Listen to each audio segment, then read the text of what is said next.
نحمدہ و نصلی علی رسولہ الکریم اما بعد فاعوذ باللہ من الشیطان الرجیم بسم اللہ الرحمن الرحیم قل یا ایھا الناس۔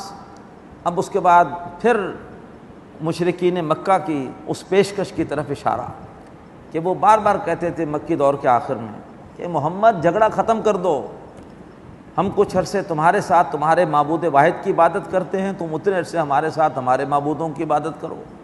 جواب دیا گیا، سورہ انعام میں تو بار بار اس پیشکش کو رد کیا گیا، یہاں بھی فرمایا قل یا ایھا الناس، اے نبی کہیے کہ لوگو ان کنتم فی شک من دینی، اگر تم میرے دین کے حوالے سے شک میں ہو، فلا اعبد الذین تعبدون من دون اللہ، تو کان کھول کے سن لو، میں ہرگز عبادت نہیں کروں گا ان کی جن کی تم عبادت کرتے ہو اللہ کے سوا، ولیکن اعبد اللہ الذی یتوفاکم، اور لیکن میں تو عبادت کروں گا اس اللہ تبارک و تعالیٰ کی جو کہ تمہیں وفات دے گا، جو تمہیں اٹھائے گا، جس کے ہاتھ میں تمہاری موت ہے۔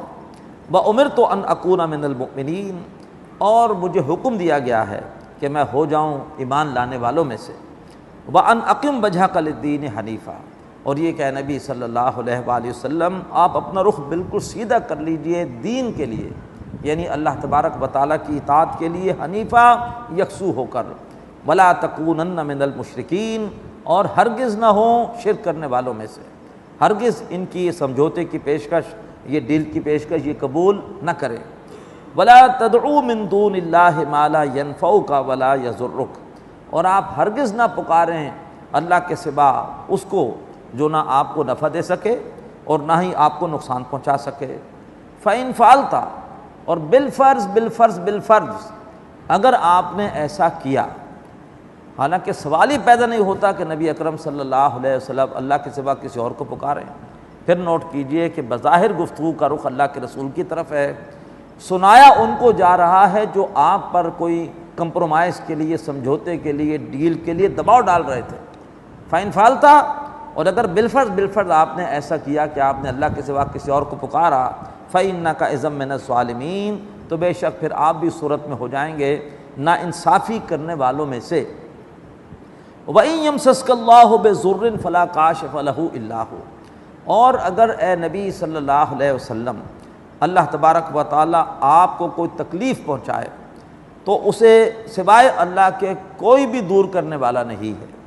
وَإِن يُرِدْكَ بِخَيْرٍ، اور اگر اللہ تعالیٰ آپ کے بارے میں کسی بھلائی کا فیصلہ فرمائے، فَلَا رَادَّ لِفَضْلِهِ، تو اس اللہ تعالیٰ کے فضل کو کوئی روکنے والا نہیں ہے۔ یصیب بہ من یشاء من عبادہ، اور وہ اپنا فضل اپنے بندوں میں سے جس کو چاہتا ہے پہنچاتا ہے۔ وَهُوَ الْغَفُورُ الرَّحِيمُ، اور وہ اللہ تعالیٰ بہت بخشنے والا اور بہت رحم فرمانے والا ہے۔ یہ اس طرح کی آیتیں شرک کی جڑ کاٹ دیتی ہیں۔ بڑا شدید خطرہ تھا کہ ہم بھی یہودیوں اور عیسائیوں کی طرح اپنے نبی کے ساتھ ظلم کرتے اور ہم بھی ان کے بعد ان کو اللہ تعالیٰ کے ساتھ شریک کر دیتے۔ قرآن مجید میں اس طرح کی آیتیں بتا رہی ہیں کہ اللہ کے رسول بہت اونچے ہیں، بہت اونچے ہیں، بہت اونچے ہیں، لیکن ہیں اللہ کے بندے، اور اصل اختیار اللہ تبارک و تعالیٰ کے پاس ہے۔ اگر اللہ تعالیٰ آپ صلی اللہ علیہ وسلم کو بھی کوئی تکلیف پہنچائے تو اس تکلیف کو سوائے اللہ کے کوئی دور نہیں کر سکتا، آپ اللہ تعالیٰ کے سامنے بے بس ہیں۔ اور اگر اللہ تبارک و تعالیٰ آپ کو کوئی کامیابی دے، بھلائی دے، تو اللہ تعالیٰ کے اس فضل کو کوئی روک نہیں سکتا۔ اللہ تبارک و تعالیٰ اپنے حبیب کو خوب نوازے گا، خوب نوازے گا۔ فرمایا قل یا ایھا الناس، اے نبی کہہ دیجئے کہ لوگو قد جاءکم الحق من ربکم، تمہارے پاس تمہارے رب کی طرف سے حق آ پہنچا۔ فمن اہتدی فانما یہتدی لنفسہ، تو جو کوئی بھی ہدایت پر آیا بس وہ ہدایت پر آیا اپنے ہی بھلے کو۔ ومن ضل، اور جو کوئی بھٹک گیا، فانما یضل علیہا، تو وہ بھٹک گیا اپنے ہی خلاف، اس کا نقصان اسی کو پہنچے گا۔ جو کچھ تمہیں بتایا جا رہا ہے تمہارے بھلے کو بتایا جا رہا ہے، اگر تم ہدایت پر آؤ گے فائدہ تمہیں ملے گا، بتانے والے کا اس میں کوئی مفاد نہیں ہے، اور اگر جو بھٹک گیا تو اس کا نقصان بھی اسی کو ہوگا۔ وما انا علیکم بوکیل، اور میں تمہارے اوپر کوئی ذمہ دار نہیں ہوں۔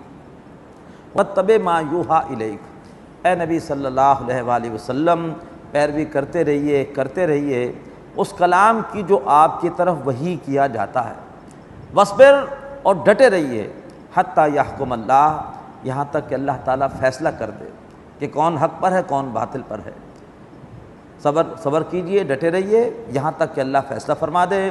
وَهُوَ خَيْرُ الْحَاكِمِينَ، اور وہ بہترین فیصلہ فرمانے والا ہے۔